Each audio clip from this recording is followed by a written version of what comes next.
Una pregunta que en ocasiones salta para el protestante y para aquel que no es católico es si las declaraciones que se encuentran en los diferentes libros llamados apócrifos pueden tener alguna ayuda espiritual para el creyente. Primero que todo debemos saber que los libros apócrifos originalmente fueron escritos en lo que se conoce como el Antiguo Testamento en hebreo, pero sí forman parte de la versión griega que se conoce como la Septuaginta, que está escrita aproximadamente a partir del año 256 después de Cristo. Y esta versión griega también se conoce como la versión de los 70.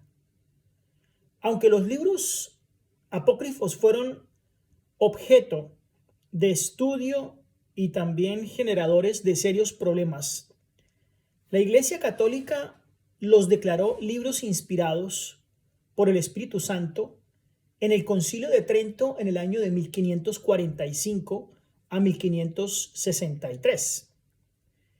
Y dos argumentos tenidos en cuenta en este concilio son: número uno, que los teólogos católicos y los padres de la Iglesia, considerados como autoridad, usaron estos libros en el culto público.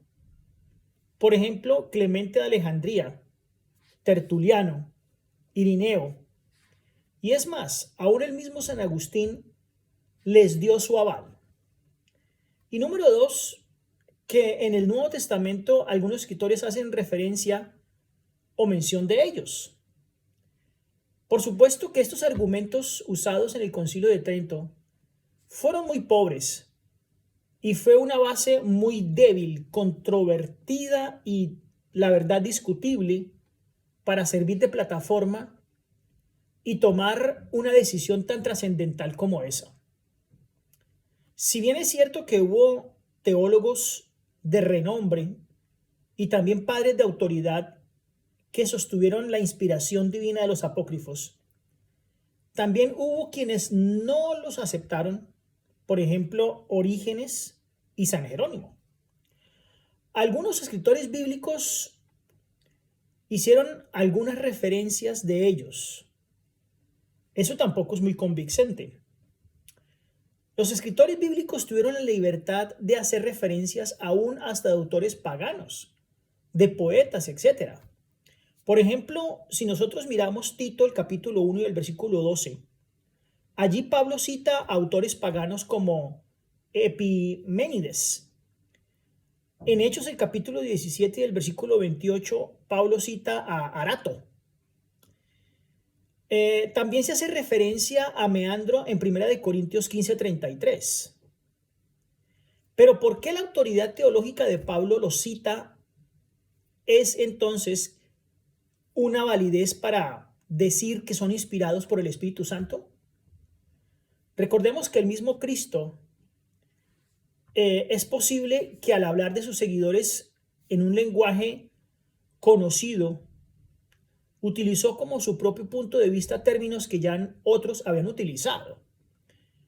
Por ejemplo, los cínicos tenían como norma llevar solo una capa, una sola bolsa, un solo báculo, y no fue hasta la propuesta que Jesús les dio a sus enviados en Marcos el capítulo 6, en el versículo 8, cuando encontramos donde Jesús le hace una propuesta a sus enviados sobre el mismo tema.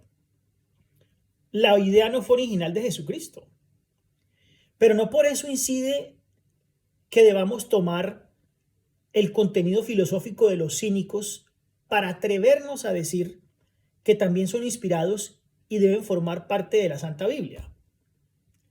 San Agustín en un principio los aceptó y en otro tiempo los rechazó. Así que esa ambigüedad tampoco es de peso. Tampoco es de peso.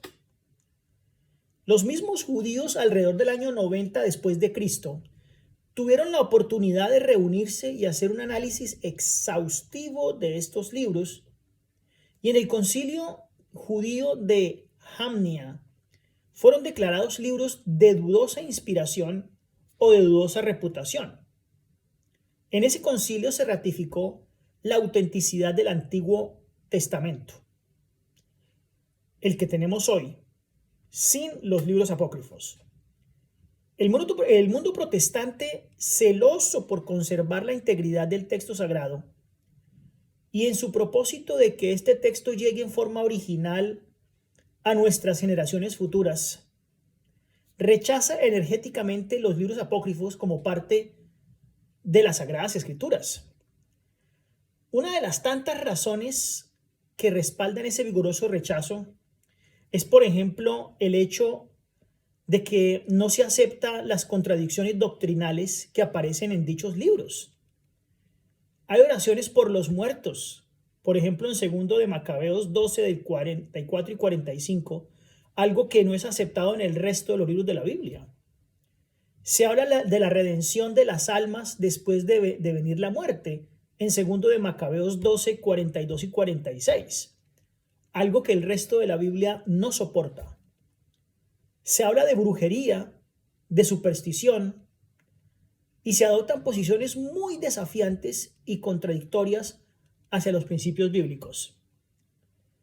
Por otra parte, algunos de los escritores de estos libros admitieron ellos mismos su no inspiración y admitieron su parte humana en la elaboración de esos escritos. Podemos leer Eclesiastés el capítulo 1, donde encontramos referencia a esto, y en segundo de Macabeos 15, 38 y 39, donde por esta razón se registran errores cronológicos. Tobías, uno de los autores de esos libros apócrifos, admite su supervivencia cuando Jeroboam en el siglo 931 a.C. realizó su revolución y aún estaba vivo en el año 722 a.C. Durante la cautividad asiria, sin embargo, él dice que vivió solo 158 años. Eso está en Tobías 1, del 3 al 5 y en el 14:11.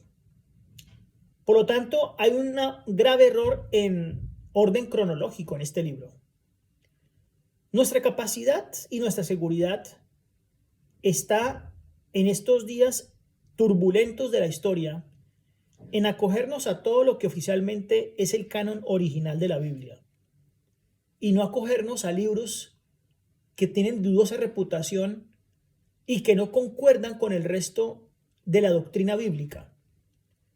Nuestra salvación, nuestro camino a la salvación está apoyado sobre los textos originales, sobre los textos y libros que son parte del canon aceptado desde un principio y que no incluye estos libros apócrifos con doctrinas completamente contrarias al resto de la Biblia, de dudosa reputación y donde algunos de sus autores aceptan que no han sido inspirados o no han tenido inspiración para escribirlos.